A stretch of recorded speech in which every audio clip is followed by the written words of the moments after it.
उत्तर प्रदेश के बदायूं में एक अनोखी शादी का मामला सामने आया है। खबर उत्तर प्रदेश के जनपद बदायूं के इस्लाम नगर थाना क्षेत्र से है, जहां क्षेत्र के गांव ब्योर में 28 साल की पिंकी शर्मा ने श्री कृष्ण की प्रतिमा के साथ विवाह कर लिया। पूरे गांव ने घराती की भूमिका निभाई और परिवार ने विवाह की रस्में पूरी की। पिंकी ने प्रतिमा को गोद में लेकर 7 फेरे लिए। पिंकी पोस्ट ग्रेजुएट है और श्री कृष्ण की बचपन से ही भक्त है।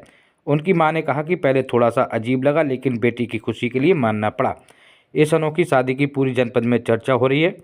पूरा मामला जनपद बदायूं के इस्लाम नगर थाना क्षेत्र का है, जहां पर क्षेत्र की पिंकी का विवाह शनिवार को हुआ और रविवार की सुबह को विदाई हुई। पिंकी अब अपने घर में ही रह रही है। इस अनोखी शादी की पूरे इलाके में चर्चा है और गांव वाले पिंकी को मीरा कहने लगे हैं। पहले परिवार के लोग उसका फैसला सुनकर हैरत में पड़ गए, मगर कान्हा जी के लिए उसकी भक्ति को देखकर पिंकी का साथ देने का फैसला कर लिया। पिता का कहना है कि पिंकी की इच्छा है वह बिहारी जी के पास रहे और वृंदावन में उसका घर हो, इसलिए उसको वृंदावन में रहने के लिए घर लेकर देंगे और यहाँ भी रहेगी। आइए जानते इस मामले में पिंकी के पिता राम प्रकाश का क्या कहना रहा। मेरा नाम सुरेशन शर्मा और निवासी जोर कासमाबाद जिला बदायूं के रहने वाले। क्या हुआ था सर? उसकी शुरू से इच्छा ये थी कि मैं मतलब बांकी बिहारी से ही शादी करूँ। हम वहाँ पे वृंदावन जाते रहते थे, तो वहाँ पे बांकी बिहारी के मंदिर में भी गए जाते थे। तो वहाँ पे जब ऐसे पुजारी जी जो फूल और वो माला फेंकते हैं ना, मतलब प्रसाद फेंकते हैं, तो उसके हाथ में सोने की अंगूठी आकर गिरी थी।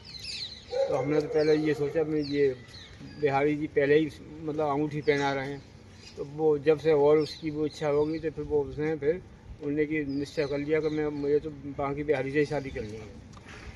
ये सर कितना समय पुरानी बात होगी?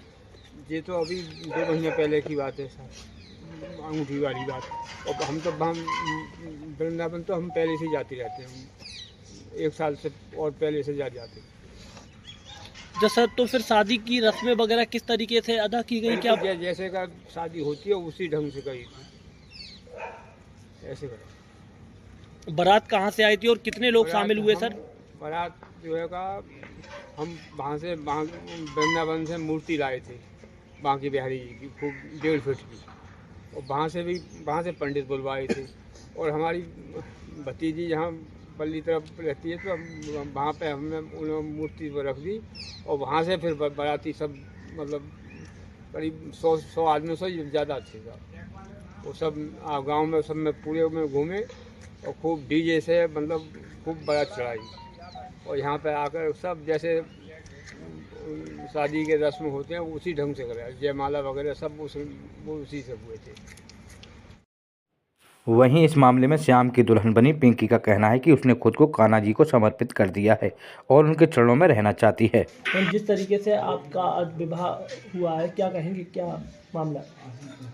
क्या बताऊँ, मैं बोल नहीं सकती। मैं बिहारी जी के बारे में जो भी कुछ किया है उनके, मैंने बहुत कुछ कर लिया। जो भी कुछ है मेरे वो ही है। कैसे मन में ख्याल आता आपके कि बिहारी जी के साथ आपको शादी करनी है? मेरे मतलब अंदर से ही भावना हुई है, जो कि मैं उनके साथ रहना चाहती हूँ। जो भी कुछ मैंने सब कुछ उनको ही पूरा घटना कर दिया। मतलब कब से तुम्हारे मन में ये ख्याल आया कि अब बिहारी जी से ही शादी करनी है? काफ़ी टाइम हो गया।